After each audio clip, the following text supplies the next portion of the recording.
Hello, welcome to our special edition of the Rundown that is aimed solely at rookies. So we've called this the rookies only session. Um, you don't necessarily have to be a rookie to be here, but it sort of helps. We're going to be covering a lot of the very basic elements of the game and being involved in it and the sport in the country. And I suppose most importantly, answering questions that people have. So as more and more people come online, I'll make sure I repeat that as well. Um, we're going to be running two of these sessions. So we've got one now tonight, and then we'll have another one in a week's time.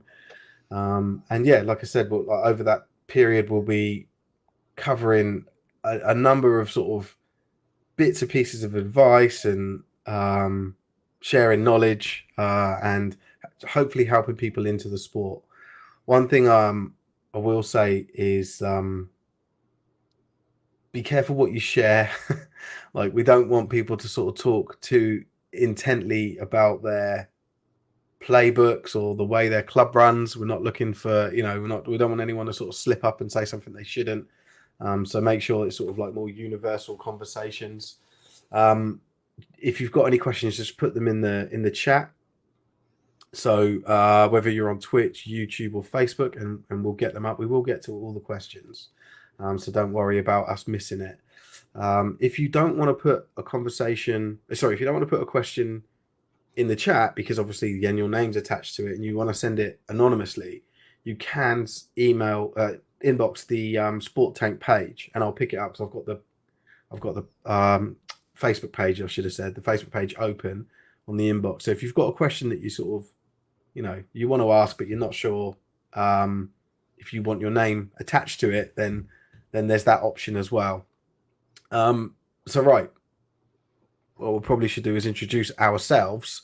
So I'm joined by Steve Rains. I'm Steve Price, which is going to make things a bit confusing, but that's why we've full named ourselves. So Coach Rains I've known for a number of years.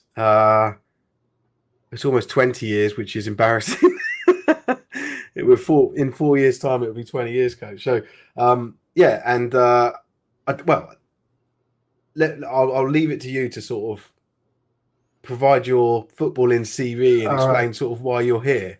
Okay, I won't go through the whole thing because we don't want to take up the whole hour.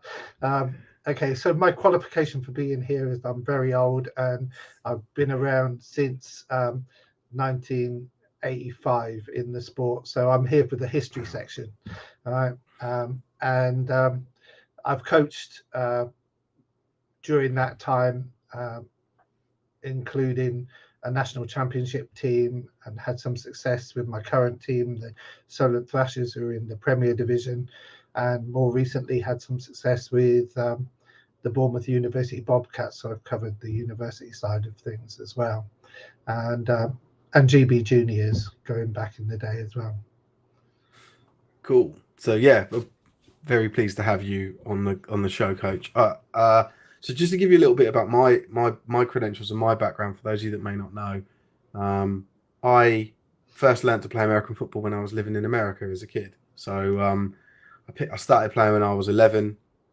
Then came back to the UK, stopped playing American football because it wasn't available to me, and played rugby.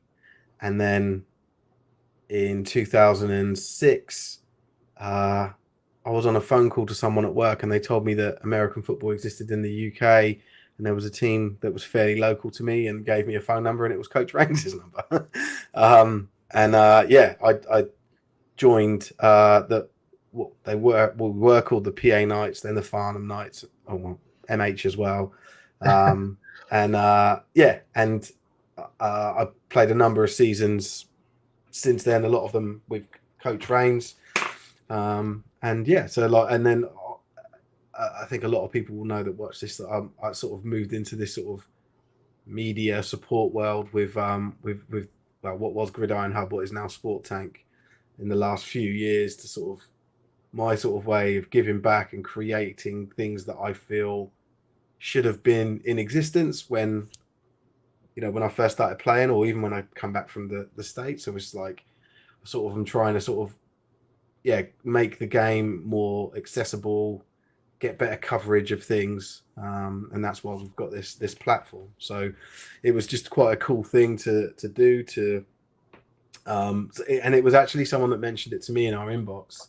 Someone said, you know, it would be good if you had a session just for rookies. So here we are. We'll see how it goes. And yeah, I'm obviously very pleased to have Coach Rains with me going through stuff. So, like I said, feel free to ask questions. That we do have a few. I've got a few bits that I want to sort of talk about, definitely, and sort of points I want to get across. And yeah, I suppose we got we got a good number watching now, about 21 across all platforms. So yeah, guys, any questions you've got, any curiosity you have, please just ask. We will answer. Coach, do you want to? I don't want to drop you in. I didn't even cover this off with you before we started, but is there anything that you wanted to start off with? Like, one thing I wanted to sort of cover early on was like just like bits of advice you would give someone that was coming into the sport for the first time. Is there anything that you've got, you know, that you would say to uh, rookie players that you know that you'd want them to, like, you know, like sort of table stake stuff that they all should know about? Yeah, yeah. First thing is don't model your opportunities on what you see on TV in terms of the NFL, because I hear from a lot of people, oh, you know, well, I'd really like to give it a go, but I'm just not big enough or whatever. And okay, if your ambition is to play NCAA Division One and then go on to the NFL, then you better have that massive size that you see on TV. But in this country, for our sport, one of the things I say to people is that there's a position for all shapes and sizes.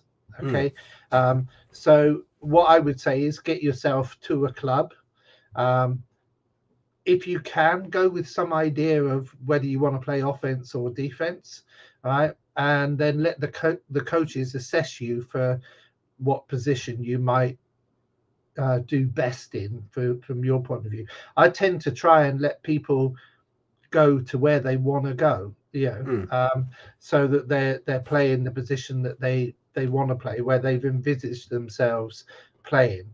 Yeah. That's one of my first questions: is where do you see yourself? Yeah, Mm-hmm. and then if they say, well, I don't, then I'll say, okay, well, I'll help you have a vision, and we find them a group to join and see how they go. And early on, don't feel that, if you come into a session and you say, oh, I want to be a running back, and then you realize actually you don't want to be a running back, don't feel like that's it.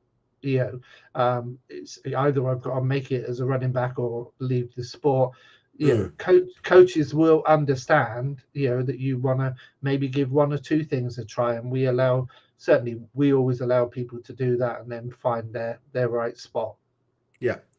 And so that's a good point, actually. To like, how would someone know when they found the right spot? Like, is it because they enjoy it, or because they're performing well and people are saying you're good at this? Like, because the other thing is that you may see potential in someone that they don't see in themselves as a coach, right? Like, so you may be asking someone because of their body type, they've got a particular movement that you think, oh, that's ridiculous. Like at the end would be fantastic, your hands are great or whatever. Yeah. How would a rookie, someone new to the sport, know when they've sort of found a position and that they should stick with it? Yeah, I think basically one of the things you said was, would it be if they suddenly realized they were having fun? The reason people play the sport, you pay to play in the UK. So you better have fun because it's a hobby you're paying for.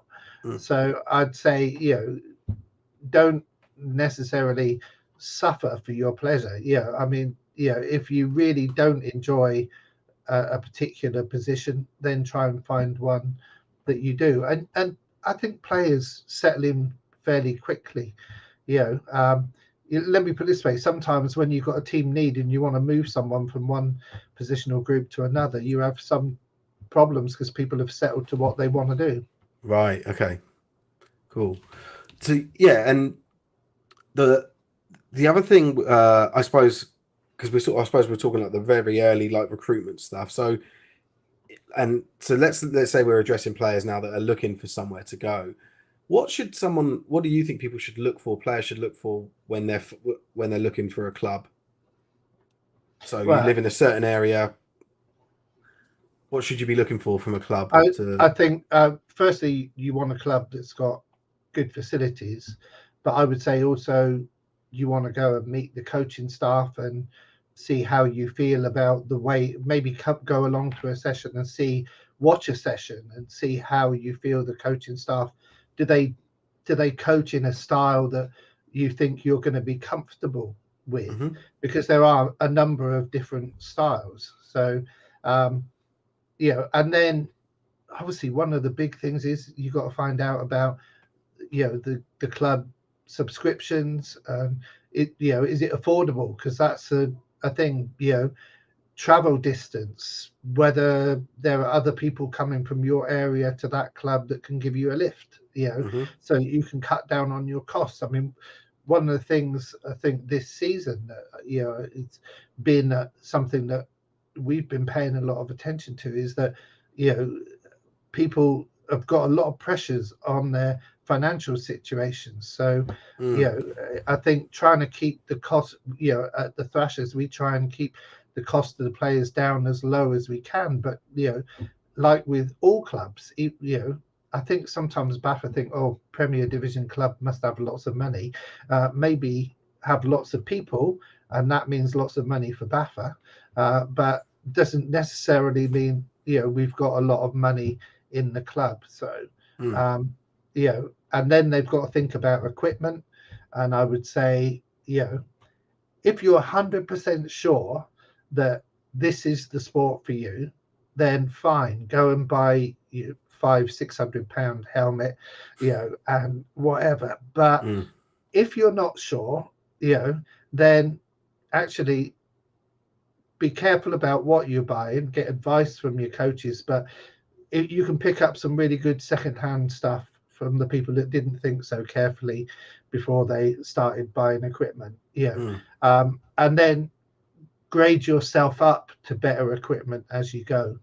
You Yeah. know, um, and if you're going to spend a lot of money, don't spend it on as many pads as you can find.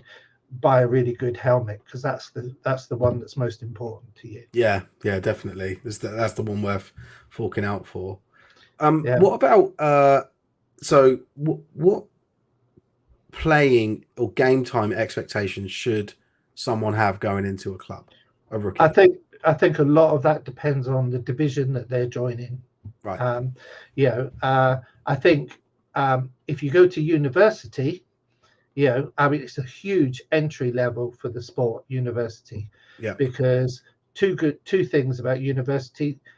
The university, generally speaking, will provide you with all your equipment, so you can keep the cost down. You can try the sport without it costing you a lot of money.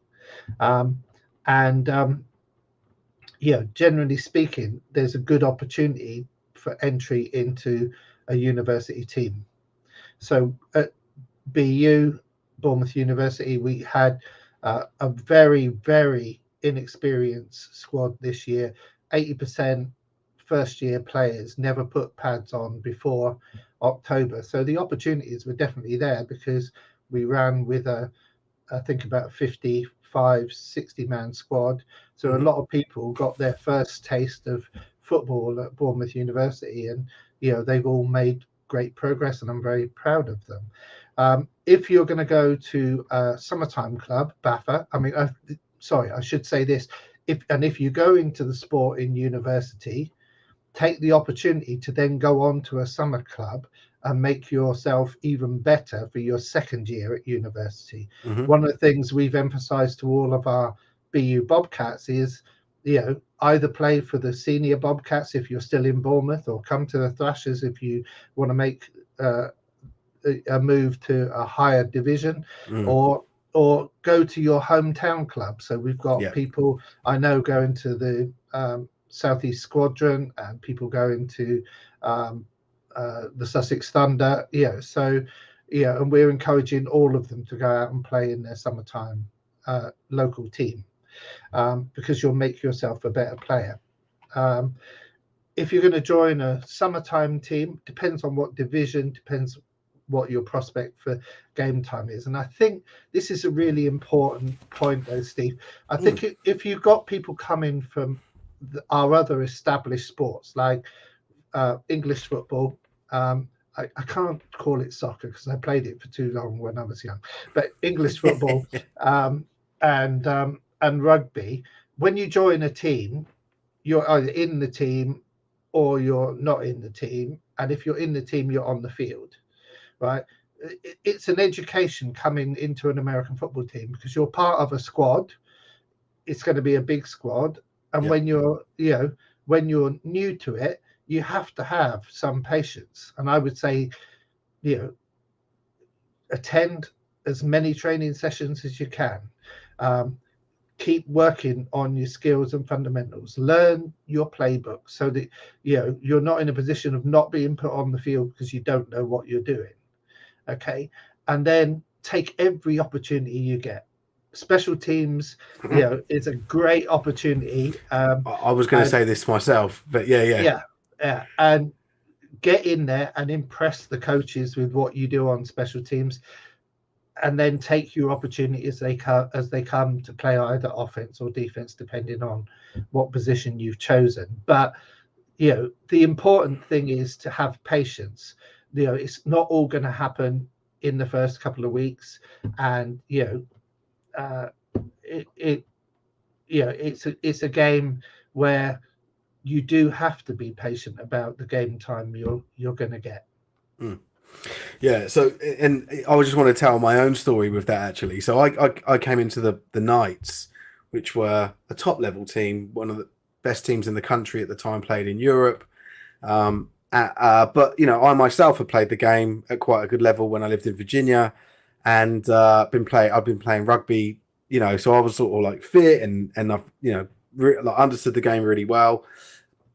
But I still didn't just walk into the team, and I don't think I ever expected to just walk into the team either. But I think it probably, I suppose it took me a few years to actually break into the team, as in being a starter. But in that time, exactly what you've just said, I took every chance I had while I was on the field to do something, and that was it. I can. It actually paid off,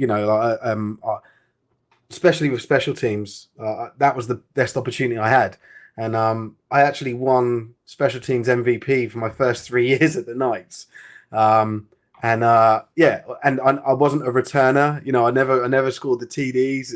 I literally would just run down and hit people as hard as I could, block for people, tackle people, and I took it so seriously. And I think it was infectious within the squad. People loved it. I got to the stage where, I remember the photographer Paul would say to me, "Oh, I always just watch you when you're on the field because you always do something good." And I'd make a hit, tackle someone, come off the sideline, and everyone's just going nuts, And it was a way of raising the sideline. And not that I tried to do that, I just wanted to do the best I could while I was on the field. But it had this huge impact on the rest of the players. And I always say, you don't overlook special teams. And even if you're just coming on to block for to be on the O line for a field goal or a point after, just give it everything you've got. I remember in my second year, I'd started to play a little bit more strong safety. That was the year that we went 10-0, coach, won the championship. And the defensive coordinator at the time, Graham Jessett, said to me, "You're like our little secret weapon for when we want to go into nickel. People won't expect it." And I was like, "Oh, that's cool." But then he never used me until the final. so the final, I actually started true to his word. But I remember we were 8-9 games into the season towards the end. And I was second string safety or outside linebacker, and I had more hit stickers and more play stickers. We used to give out play stickers and hit stickers, didn't we? Yeah. I had more than anyone else on the defense.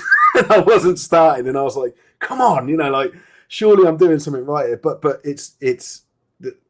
it's about your attitude. You have to keep going and keep trying and be positive and support people. And you don't want to let that. It's disappointing when you work so hard and you don't get on into a team. But then when your team's winning, you sort of like you can't really argue with it, right? Like everything's going great. So yeah, so even for someone like me, like it took me a while to break into what was a great team. But I still had my successes along the way. Like even though I wasn't a starter, I was still valued or felt valued within the team, and I was, winning like personal trophies, which was quite cool. So it's sort of, I just echo in and maybe telling the story behind what Coach Rains is saying there about special teams. Don't overlook it. Don't hide when the coach is saying, right, we need someone for kickoff. Kickoff is probably your best opportunity to make a name for yourself. Make an impression. And kickoff, kick return. Punt return's a bit more difficult because there's usually only one returner and one up back. Kick return, you've got a few 3 to 4 rows of players, and you can basically just line someone up and take them out, and it's fantastic. And obviously within the rules of the framework of the game and all that, like, I don't advocate for foul play, but I can remember. I don't know if you remember this, Coach, but I remember it very clearly. We played a game against the Sussex Thunder, and I was on kickoff, and I had a clear line to run at the ball carrier like it was open. And I changed my direction. I went because I just wanted to hit someone, and I come off and you shouted at me. And I was like, "Yeah, okay, yeah, I get it. Yeah. I'm sorry." Yeah, you sort of forgot the real purpose of being there.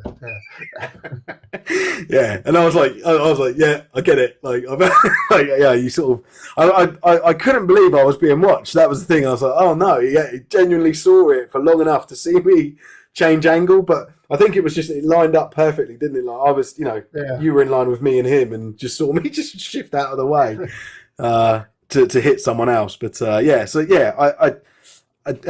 just popped up and said that's one of the hardest things for the rookies, paying but not playing. Yeah, and this is this is why I wanted to tell the story. There's an important point though, because what they've got to take on board is the fact that they're paying, not playing, but they're learning and they're improving and they're building the necessary skills to actually play more as they get that experience. And being part of an American football team as well, I think is such a great sort of social network. And I think we all, probably everyone watching this is going to say, as soon as the bug for the game gets you, it's got you. And here am I now. I don't like to think about how long. It's getting on for, it's more than 35 years on from first getting involved. So and the other thing I meant to say as well is the other entry level, of course, is youth and junior football, and it's really important if you got young people around and they want to get into the sport, get into a youth and junior club, and even play in the short-sided stuff like the 5 and 7 and 9-a-side stuff. Is, I mean, such a great grounding for coming into 11-on-11 football. And if you want any good example or a great example of that, you take Elfie Burks, who's the quarterback for one of my 2 quarterbacks at Bournemouth University, played from 16 at the Solent Seahawks Academy, playing 5-on-5, 7-on-7, came into 11-on-11 for the first time this year, played in the Championship Division 2 university team, played All-Stars, MVP in the All-Stars. All of that sort of comes from the grounding that he got in the youth and junior game, the great coaching he got at those academies as well. Those youth and junior coaches do such a great job, and don't underestimate the value of that. Some people, I think, sort of turn their nose up, it's only 5-on-5, it's not proper, or it's 7-on-7, it's not proper. It's football.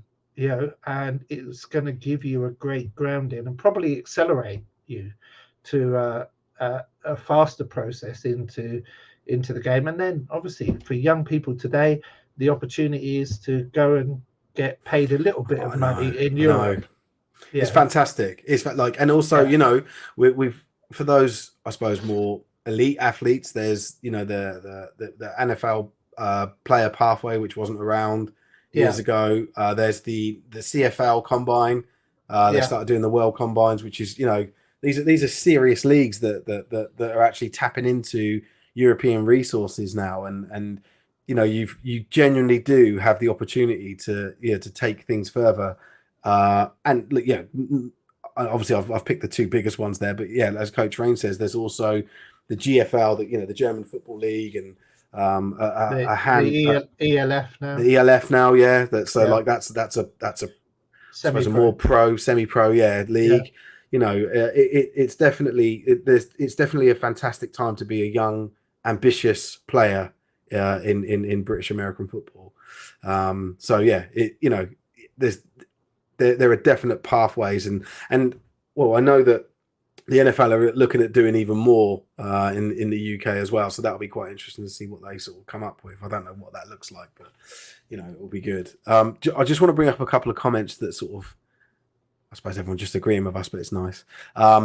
So Tony said specials is a good place for starting. I did it for 3 years before getting a starting running back position.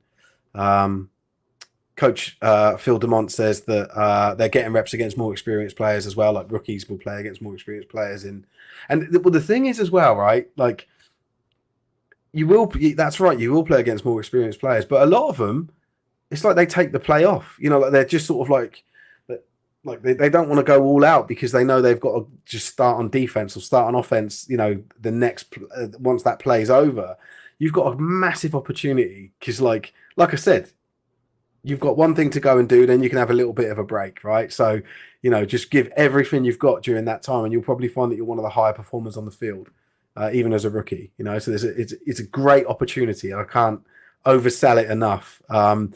Russ has popped on and said, my rookie year, I got on the field only twice, but kept training hard and bought into the team and made friends and loved it ever since. 34 years later, I'm coaching and still learning. There's a lot of non-rookies on this session. Nathan Coates said he started in 1995, played, coached, and now he's a ref. Still loves the game as much. And then I don't know what this one says, but it's Phil again saying when rookies show the coach his technique and ability, that vet taking the rep off loses his spot. Yeah, that's it. Like it's all it all gets seen and remembered and recognized, and if you're the rookie that can be relied upon to do the thing that you're told to do, and I know that sounds ridiculous, but when you go on the field, I think this is probably another piece to go into, is like you being coachable and pliable and listening to the instruction.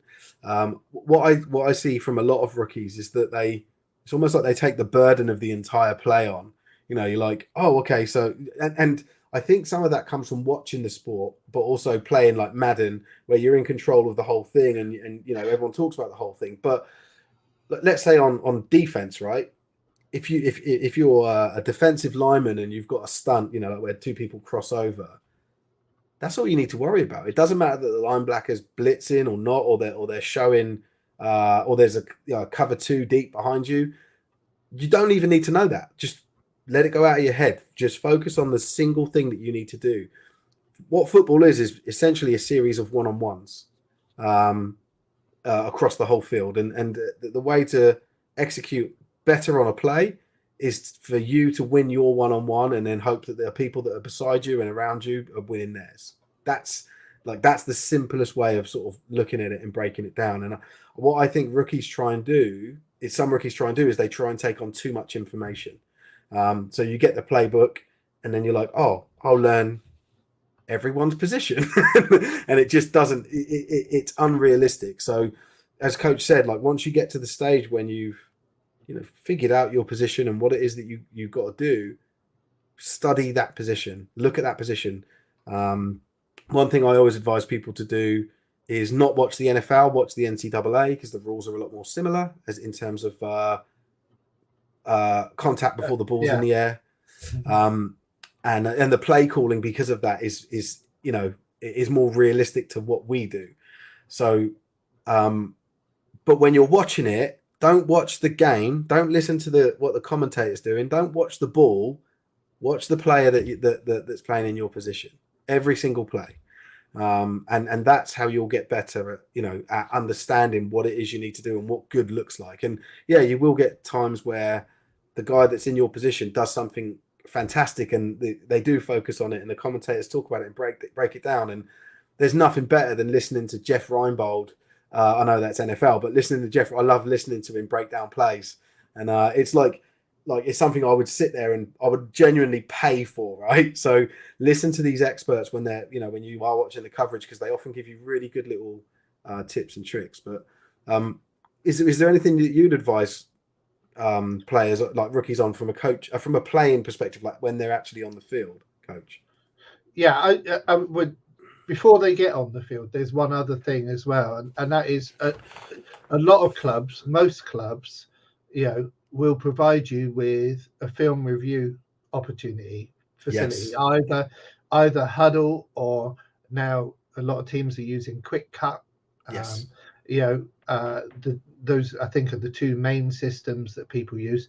Take that opportunity, because most clubs will provide it for you for free as part of your subs. So it's not free, nothing's free. You're paying for it, Yeah. right? So you're paying for it, but it gives you the opportunity to watch film of yourself in practice, watch film of the guy who's maybe starting in front of you in practice. What does he do that I'm not doing that I could do better?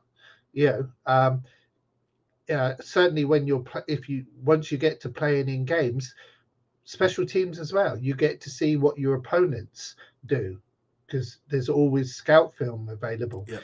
And that film gives you the opportunity to be better, to be more prepared. So should be part of your commitment to the sport, is the time that you're going to spend not just reading your playbook but looking at film as well, so that you're getting yourself better the whole time. Okay. Yeah, that's massive. That's a massive piece. And yeah, good point, coach. And definitely something that I know from when I've been playing for teams that do have Huddle or Quick Cut, whatever it is. It actually becomes part of, like, you almost become demanding of it. You're like, okay, well, as part of the preparation, we should be seeing some game film of these guys. But once we've played a game, we should be seeing the film of us, and the coaches often annotate. I don't know if that's Yeah, possible in Quick Cut. I imagine it is. it is. But Yeah, if your coaches are going through and taking the time to annotate what's going on, you should be reading all of that stuff and absorbing it. The other thing is, like, if you don't understand it, if you like, like coach is saying, watch film. If you're watching the film and you're like, I'm not sure what I need to take from this, ask a coach or ask another player in the same position. And people will be willing to help you out. Like, one thing I've noticed about the Britball community, and I often will say, is that it's full of really good people. Like, it's a minority sport in the country. It's quite a small number of people play it, comparatively to other sports. And people are very friendly and helpful. There's never been a club that I've been at that there's people that won't help you and won't support you as a rookie. So, like, leverage that as well. Make sure that you're fully understanding stuff. One of the things that just raised here, and I think this is quite interesting, is Anthony has said one of the hardest things is learning the jargon around football. You don't want to be stopping training or interrupting the coach every other minute to ask. I've had to do a lot of study to get up to speed. Well, stopping training. It's up to you where it is, but you will very shortly within that training session have an opportunity to ask a question. But yeah, I've always been with say I don't know what that means. Like, I could go to a train. Like, I've played the game since I was 11. I'm now almost 40. And I know of loads of different playbooks and stuff. I could go to a club and start training with them and not know what they're talking about, not know their playbook, not know what they're calling things, because everyone's got different names for things, different signals and stuff. So just because you maybe haven't come across it, or you know, the name of it may throw you. You may actually know what it is. It's just that they've got a funny different name for it. So just ask. You know, that's exactly what the coaches are there for. The single worst thing, and I think, you know, we've got actually a lot of coaches and experienced people in this live stream. I've heard this over and over in different incantations over the years. The single worst thing you can be on a football field is indecisive. Mm-hmm. Indecision gets you injured. And I don't mean that. I don't mean that in a nasty way. I mean that what happens is, if you get caught between two things, let's say a simple left and right, and you don't do either, then you don't commit to either, and you try to sort of do both. You don't do either any good. You know, like so. And I'm sure Coach Ranger would sort of say this is like it's better that you make the wrong decision and do it with, you know, the full level of commitment that you can muster, you know, with complete gusto, than it is for you to sort of be caught like a deer in the headlights and not make a decision. Yeah. Especially because indecisiveness usually leaves you flat-footed. Flat-footed means you're going to get smacked onto your ass, right? So yeah. I think you made one really, really good point, Steve, and that is, you know, coaches should want people to ask questions. It's just Phil's just said it, because coaches want people to ask questions, because you're right, that is what the coaches are there for. And different teams have different languages that they speak, you know. And so if you're new to a team and you knew something at your previous team, but you know, stuff's being talked about and you're not sure, ask a question about it. You know, make sure that you know what you're supposed to be doing. Certainly in training sessions, answering questions and putting things right is a lot of what, you know, the job is in terms of coaching the team. Obviously technique and stuff. One thing I do say to people, and I should have mentioned this earlier, is don't expect an American football club to get you fit at the limited training sessions. I was gonna bring this up. Yeah, because if you're coming to one of my practices for fitness, forget it. That's what you got a gym for, right? That's what you run around the block before you go to work for. You know, I'm not going to make you fit at my training sessions because I don't have time. I get little enough time to get football into you, you know, football technique, football skills, football scheme into you. So our training sessions are not about fitness. Back in the old days, this is one of the reasons I'm on here, because I know the history. Yeah, there were teams that would run people up and down the field until they were sick. You know, great, but it actually didn't make them into good football teams. What it might have got some people fit, and that's not a bad thing. But you know, I've done a lot of trips to the States where I've visited college teams, and they get 5 days a week, sometimes at some points in the year 2 sessions a day, plus their sort of study time in lecture studios and theaters and that sort of stuff, you know, so they can afford to spend some time on fitness. I get, you know, with the adult team in the summer, because everyone's got work and family and stuff, we get a midweek session and a weekend session. That's my time to get football into the team. Okay, we do also a film session one evening, because we can do it on technology. One of the few good things to come out of COVID was it taught me how to use Zoom, and so now I can do a midweek session with my players, on playbook, on reviewing film, on answering questions, that sort of stuff. With the university, they made me work a lot harder. I had 4 sessions a week, but even then, you know, with the 4 sessions a week, we needed to concentrate on taking those people from not knowing anything about football, you know, which, you know, to being able to play a game. And I'll be honest with you, we had a pre-season scrimmage down in Brighton before the season started. Before the week before we went to that, I wasn't sure just what we were going to look like. As it Yeah, turned out, wow. we didn't look so bad. You know, they all they all got their shoulder pads on the right way round, and they put the coccyx pad down the back, not down the front, which Yeah. is a problem that you have with some rookies. So Yeah, the classic rookie. I remember there was one that when we were at the Knights, the guy put his jersey on and then his shoulder pads over it. yeah, What the fuck are you doing?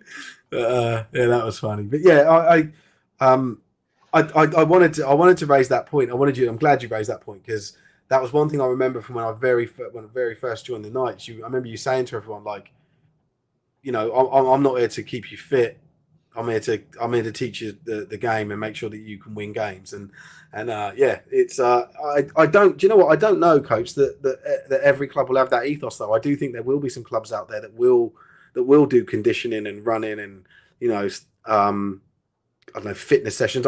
I know that there's some that do like specific like weightlifting sessions when everyone goes to the gym at like midnight yeah, and stuff. That's which is different. Yeah. Yeah, that's different. But like I think some coaches or some clubs will use like time, you know, practice time to do some fitness stuff. And yeah, I do think they're missing the point there. You know, having been part of one of your teams where we've been very successful, and it was just it was interesting because I said I come from America, and it was like I played Ironman football, and I trained 5 times a week with the team, and it was like 2-3 hour training sessions. It was crazy, you know, like it was really. And our head coach was like a drill sergeant, you know, like what you'd see from on TV, and I often pushed him to his very limits, but. But you know, it like once I sort of I had massive behavioural issues when I was younger, so like it took a long time for me to sort of learn the discipline and learn to love the game. And but once I did, and once it sort of like won me over, you know, it's got me for life. Like I love it. I love the sport. But yeah, I didn't go into it as an enthusiast. I started playing because I went to a training session that two of my friends signed up to a team, and I went and watched them practice, and I was like, oh, I'd love to do that. and then that was it. The next day I had my pads and I was with them training. So yeah, it's I just think that it's interesting, you know, the difference between me playing as a you know, a teenager in the States and then as an adult in the UK.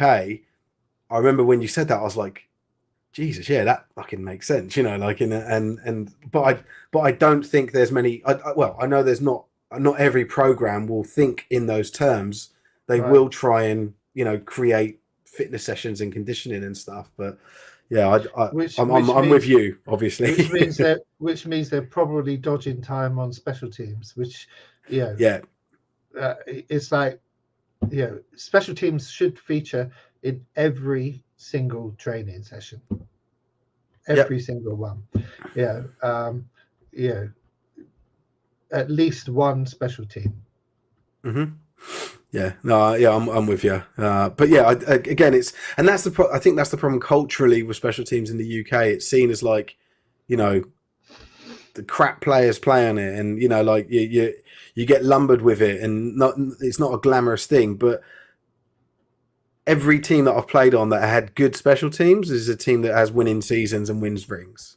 You know, like you've got to have good special teams to be able to win championships. It's as simple as that, right? Like obviously, I know, you know, obviously all 3 sides of the ball, right? But if your special teams is flagging, like if you know if you're giving up ground and your defense are defending 40 yards of field every time, and or if like your offense when they get the ball, they're 90 yards plus each time, you can lose your games, right? So like I think it's a massive deal. Football's a big territorial game. You know, the territory, like the position where you start on that field on any series, offensively or defensively, the probabilities of the other team scoring or you scoring change drastically depending on where that position is, right? So if you can pin offenses back within within their 5-yard line, and you're like going, yeah, cool, go 95 yards, let's see how long this takes, right? Likewise, if you can give your offense as short as field as possible, you're more likely to win games. You know, field position is so important, and special teams is so important to field position. Yeah, I mean we had a big win on Sunday, and if you'd watched the game, you'd know how important Louis Moats, our punter, and the punt coverage team was to us in terms of putting the blitz, giving the blitz further to go. Our defense did a brilliant job, absolutely Yeah. brilliant job, but the punting was crucial to that in terms of field position. And then obviously we ended up winning it 3 seconds to go with a field goal, another special team. So Brilliant. So we've only got 10 minutes left because we wanted to sort of keep this to an hour or 10, 15. We'll see how we go. But guys that are watching, if you've got a topic that you want us to talk about or a question that you want us to answer, you can message the inbox for Sport Tank and I'll pick it up if you want it anonymous. But drop it in the comments and just wanted to sort of call that out again for you guys to, take advantage of this opportunity for us to sort of chat about stuff, right? You really need to ask questions because otherwise it'll get me telling you stories from the back in the day. So. Yeah, well, I was going to save those for like the second session next week because I'm looking forward to the war stories. So one thing I did want to talk about and get you talking about, because I know your ethos on this stuff, is commitment. So I believe the sport requires a huge level of commitment, and that can encroach on other commitments and other responsibilities that you may have, right? How should a rookie, because obviously that's what we're looking at here, how should a rookie approach their commitment to the game? What should their expectations be? And I this is something that I feel really passionately about. And the first thing I should say is that maybe some coaches have a different view. But there are some facts that you have to face as a coach in this country, and that is that football doesn't provide an education, right, like it does in the States with college scholarships. It doesn't provide a living. You're never going to get paid enough for playing American football. Well, you're not going to get paid anything in this country for playing American football. So it's not going to pay your mortgage.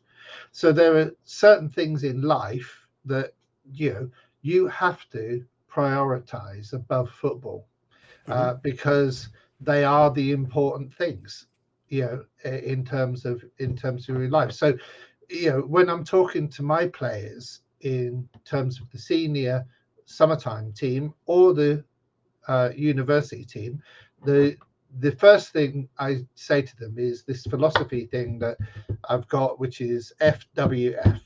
So what comes first is family, right? Because your family is the only one you've got. You need to look after them. If you've got a family problem and you can't come to training, you're not going to get any sort of problem from me, because that's what you need to take care of business as far as your family is concerned. The W is work, whether that's university work or whether it's, working to put bread on your table and pay your mortgage. I can't compete with your need to earn money or your need to get yourself a degree. I mean, in the university season this year, a couple of players came to me and said, first years got deadlines, struggling up against deadlines. Right, don't come to practice. Get your stuff done. But hey, use the time for what you've told me you need it for. Get yourself in a good position, and then I'll see you at practice, right? And no problem from me. And then the third thing, and this is the important one for me, is football. So family, absolute priority. Work, absolute priority. But what I don't want is anything else. If you commit to a team, right, you're committing to a lot of people, right? You're committing to support a lot of people in the team, and coaches are putting effort in, your teammates are putting effort in, and it is the ultimate team game. So it depends on you being at practice, being at the game, doing your job in order for the team to be successful. So the third letter, F, is football, and that's got to come third. So if a player says to me, "Oh, I've got a darts match tonight, I'm not coming training," that's no good. Mm-hmm. He's got to rethink whether he really wants to be a player certainly on the team that's got the ethos and approach that I would be involved with, right? Because as your pastime, I want you to rank football as the first thing in your pastime because you're committing to it, Mm-hmm. and other people are committing to you. So I do think it's important, and it's not like it demands all of your time all of the week, although I do get some wives and girlfriends complaining about the amount of time, because obviously players also choose to do their own film study and their own the level of their fitness that they look for, so how many times they go to the gym, how much running they do, that sort of stuff. And I love it when they dedicate themselves to it, but they've got to balance that with their family life. But family, work, football, FWF. So occasionally I get a player will drop me a message saying, "Oh, I can't come tonight, I'm really sorry, I apologize, it's this and this." And my only answer to them always, if it fits in the ethos, is I just say it's not a problem, FWF, and they know what I mean. Right? And so we don't have those issues when people just can't be asked. Sorry, am I allowed to say that? Yeah. I swear all the time. If people just can't be bothered, then that gets you, and that's where playing time starts to go over to those rookie guys that are dedicating themselves. Yeah, gotcha. So just linked to this, I was actually going to go on to something else, but I'm going to probably save it for next week because I think this is a really good point that Matt's brought up here. And I know you and I have spoken about this at great length actually, but how important is culture to the team and getting rookies to buy into it? Absolutely essential. Mm-hmm. Absolutely essential. But I think it's up to coaches to make the culture clear and to get the buy-in. I mean, this year at Bournemouth University was my first year. It was also Matt Clarkson's first year as the defensive line coach there, Mm-hmm. right? And we set out to each other, players to coaches, coaches to players, what our expectations were. The players said, "We're prepared to do 4 sessions a week." The coaches said, "Right, we're prepared to coach you 4 sessions a week." Wow. Right? And we lived up to that buy-in. And that doesn't mean that every coach made every session, because some of them, some sessions are Wednesday afternoons, people have got work, but if they could get the time off, they'd come. And the players, like I said, came to pretty much, I mean, we had good numbers at all 4 of those sessions. Not 100% everybody all the time, because stuff comes up. Need to go home and see somebody who's ill at home, gran or whatever, or they've got university work to do, deadlines. All of that is important, and it's the same thing for any team. It's not just a university team. Establishing your culture, what the expectation is of each other within the club, is really important, and then buying into that and delivering. I think that's really important. Yeah, definitely. I don't know what this full comment is, but I'm going to try and read it out. For some reason, I can't hear you, Steve. Oh, that's weird. I assume my mic's working. Let me just check it. It might be me. Yeah, I think it is. Let me just check my audio. Yeah, my audio is working. Just while Coach does that, I'm just going to read this one out from Coach Phil. So, uni players learn about time management. Cool, thanks, Matt. Uni players learn about time management. It was me. Sorry. Yeah. Hey, you sound a lot clearer on this one. I was just reading out this comment from Coach Phil. Uni players learn about time management, discipline, and an appreciation of the game. If a player has a commitment and works out a schedule with the position coach of when they can't be there, then they need to honour that schedule and show up when they said they will. Yeah, definitely. Coaches can only see player progression at practice, not rocking up on game day. Yeah, definitely. And it's I think I think it can kill a culture if a coach does just let a player turn up at a game day and they start, or they get more game time than someone that that is um, that has been to all the training sessions. But as coach also said, the reason for the absence matters, right? So I think it's if it's it can actually really kill a culture if someone's like, we never see this guy, we never hear from this guy, he wasn't at preseason, he wasn't anywhere, and now all of a sudden he's getting more game time than me. It's sort of, it can really really piss people off, and and sort of ruin a culture. But you will find that most clubs have got, like, the group of lads all get on really well, and the players are friendly and helpful and funny, and it's one of the best parts of American football, is like all the banter and just having a good laugh with people. So I think, but what coach says, like, it's so, like, that is, for me, that's almost like universal wherever you go. What coach is talking about is like, okay, fine, that, like, we've got this, but how serious are you about the sport, and what is it you want to do, how what and then, like he said, what do you want from us as coaches, what expectations are there set, and I think that's a really healthy conversation to have. And um that's definitely something, as a rookie, we should be, you should be sort of trying to establish and understand from a club that you join, is, I think there's another thing. oh, go on.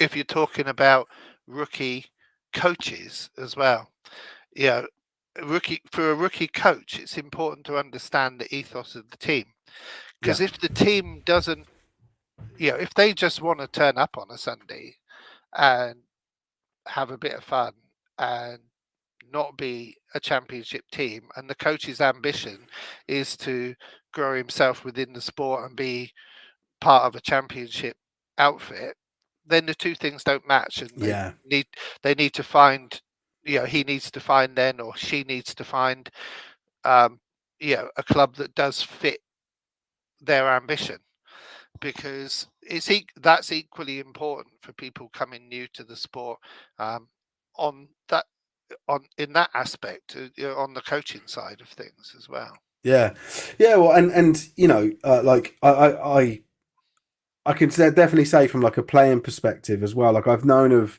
clubs where players have joined uh expecting a more relaxed environment, I don't know, late to training, and miss the warm up or half of it, and just sort of want to talk more about their weekend than they do about the football, and that does work in some clubs, absolutely. But I've known of people that have joined clubs where that doesn't wash, and the players have this really high expectation from each other, and it can get really frustrating for the people that have been there longer. But also, it can be quite daunting for the rookie, because you're like, well, why is everyone fucking having a go at me? Like, I just want to have a bit of fun. That's really interesting, because, like I said to you, it's my first year at BU this year. A lot of my staff, I inherited some great coaches from the previous years, but we had some new people came in as well,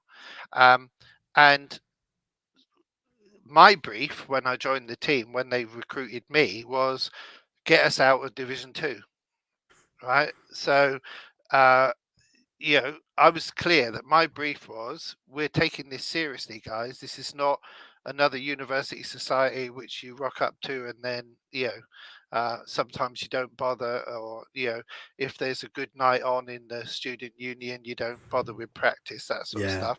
We're doing this seriously, and the university are going to provide you with strength and conditioning opportunities. You want to take those because you want to find yourself in the starting lineup. So the whole thing was taken very seriously, and I can't say enough about the support we got from Bournemouth University. This is a quick plug for any youth players watching might want to come to Bournemouth.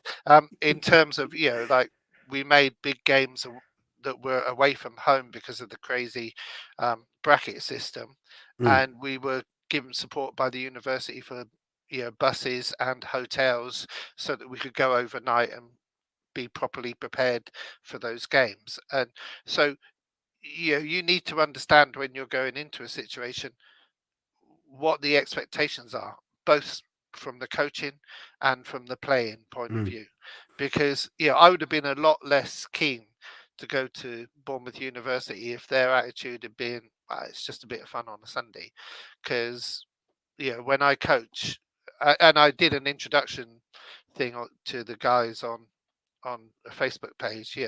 When I coach, I want to have fun, but it's much more fun when you're winning. So I want to win. So we're going to work, and we're going to work to win. And the coaching staff have been fantastic. So I've got to give a big shout out, because I know he's watching now, that he made a comment. Matt Clarkson worked really hard with the defensive line, and I think really enjoyed himself as well, because you get so much back from it as well. Yeah. If you put that effort in, and you see those players making that progress, it's great for them. It's great for you as a coach as well. Well, and I think that maxim works for players as well. If you put everything, well, not everything, you put more, the more you put into the game, the more you get out of it. Yeah. And it, and what we mean by putting into the game is the stuff we talked about. So commitment, trying to understand that, your playbook, asking questions, being coachable, I think, is a big one. One thing that I've noticed over the years is sometimes you'll get rookies coming in, and the coach will tell them what they should, what they need to do in a particular drill or a particular play. And then you get a rookie saying, "Oh, but I've seen it this way before." Like, just stick to the program, the scheme. It's all set up, or a rookie would say, like, "Oh yeah, but I don't know. I remember I've been there before." They've said, "Well, if you send two linebackers blitzing, you leave a gap behind them." You're like, "Yeah, we understand that. Yeah, there's a weakness in every play. We've got to do something, Yeah. and and it's like you've trust the process, trust that the coaches know what they're doing, and like I say, be coachable. It's fine to question stuff, because I do. I'm sort of famed for it, I suppose. Is sort of asking questions about what are we trying to achieve on that play, and what about if there's a different set of, I don't know, what if they're in twins, split twins, and double twins, or what if they're in a power eye? Like, how does that change this play? And so I always will, question stuff. There's nothing wrong with questioning it. Nothing at all. And that's one of the things. The game, I think, in this country has progressed massively since the early days. I mean, there were literally some teams back in. This is my one story from the old times. There were literally teams back in the old days that had that big, thick NFL playbook book, right? And the coaches would flip through that and pick a number of pages and say, this is what we're gonna run. I think coaching staff these days scheme a lot better than that, and players need to buy into the fact that we've all got our different approaches, but pretty much the coaching staff are working at a particular goal, a particular aim, and obviously it's important to take the players with you and asking questions and understanding where you're coming from. And hey, one of the things that Russell said earlier was that he's 34 years in and still learning. The day you stop learning in this sport, or the day you stop being willing to listen to an alternative view and consider an alternative view, it's really when you should quit. Because it's the other thing is, the day you think you know it all, forget it. Stop. Just stop, because this game's been going for since the early 1920s or something in America. And believe me, you don't invent anything these days. When you put something in and you say, "I've come up with something new," no, you haven't. What you've done is rediscovered something that's been like dormant for a while. It's like you're bringing something back, because it's pretty much everything's been done, right? But that doesn't mean it's any less exciting when you dust that off and rediscover it. And good luck to you if you've come up with something that people haven't seen for a while, and it starts to work.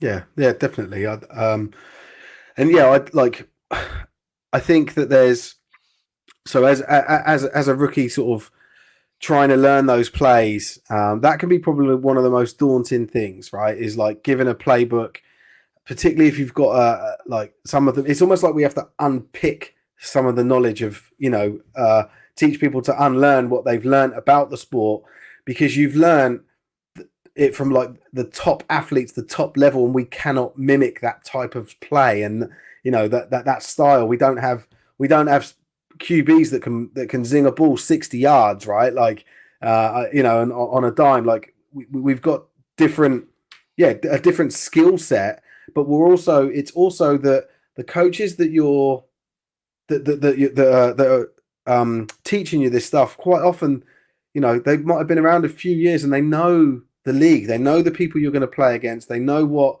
they want, that they think is going to work, and that's what their playbook is about. It's not about trying to play like you said, an over complex NFL playbook. I can remember someone had I think it was a Longhorn special teams book handed to me once. It was 170 pages, and I was like, "The fuck does, what's the point of that? Like, it just doesn't make sense." So, one of the things is definitely don't try and overcomplicate the game. Definitely, like I said before, like it's a one-on-one. Just know what you need to do, and there's a reason we do drills, right? There's a reason you do like the 2-on-1 drill with the running back behind them, and there's a reason that you do I don't know, your slant routes over and over again in practice, and there's a reason you practice pitches and all that sort of stuff. That is such an important point that we've missed up to this point. You're mimicking the game. Don't get bored with what you're doing, because you will do stuff over and over. Yeah. Because the better you do it, the better the result will be. So you will repeat stuff, and that's why people talk about reps. Because it's all about repping stuff up and making it better all the time. Yeah. Even when you think you know it, you can still improve on it. Yeah. And that's the other thing as well. Like, so I work in learning and development in my job. And one of the things I always like, so I'm quite big on coaching and coaching like theory. Now I've played for a long time, and quite often now I'm at the stage where coaches that are coaching me have been involved in the sport less time than me and are usually younger than me, right? But what I don't have is their perspective. I'm not watching me play. I'm just trying to play and do my best, right? So I get given a drill and I do what I can. And obviously, if the end result isn't favourable, then fine. But if the end result is favourable and I do something good, the coach should still be able to come up to me and say, "Steve, that was good. You did this, but watch your leg, or your timing was a little bit off. Get your hand position a bit higher." My response shouldn't be, "You don't know what you're talking about," or "Did you see what I just did?" The response always is, "Yes, coach," or "Thanks, coach," and get a clarification if you're not sure. Like that's how you should act as a player, in my opinion. You should always, like Coach said, always be learning, but always understand that the coach has got a coach's perspective, and they're the ones that are looking at you, and they're the ones that are the ones that are evaluating you and then giving you that feedback. So take the feedback constantly. And you may do the same. You may do a drill where you rep the same thing 5 or 6 times, and it can get annoying because like you've done it 3 times through, and the coach has said the same thing to you every time, and you think you're doing it all right. They're the ones watching you, and they're the ones that will help correct you. And quite often, what happens is, let's say if you do something 3 times and you're just not quite doing it, what they'll usually do is slow the drill down and say, right, when it comes to your rep, we're going to do it at half speed to make sure you don't. So there's loads of different techniques and stuff that coaches can use, but the most important thing is that you listen to it, you give yourself to the game, give yourself to the playbook and the ethos of the sport, and make sure that it's like empowerment for your coach. Make sure that you give them the opportunity to give you as much feedback as possible. I think that's I think we should wrap it up there, Coach. Okay, good. I know we've got loads of stuff we want to go into, which we'll save for next week. So thanks everyone for attending and joining in the conversations in the chat. I hope it's been useful. Yeah, I hope so. And please share this, let people know about this session, because it's, you know, I think what we said is pretty much evergreen content. We could probably play this back in a year and it still sort of rings true, which is, you know, which is good. But yeah, please, like, you know, we want this to be a mechanism to help players, so like help us sort of spread the word of it. I'll be making sure we post like little snippets of it and stuff. But over the next like obviously next week's one, we'll dive into a little bit more stuff. We'll start telling. I want to definitely pick Coach Brain's brain about some of his war stories because they're hilarious. But yeah, definitely send your rookies to the session if you can. And if you've got any questions you want to send over to us, then do so. But yeah, thanks very much, guys. See a lot of people saying thanks, which is great. And yeah, we'll be back next week at the same time. Thanks very much.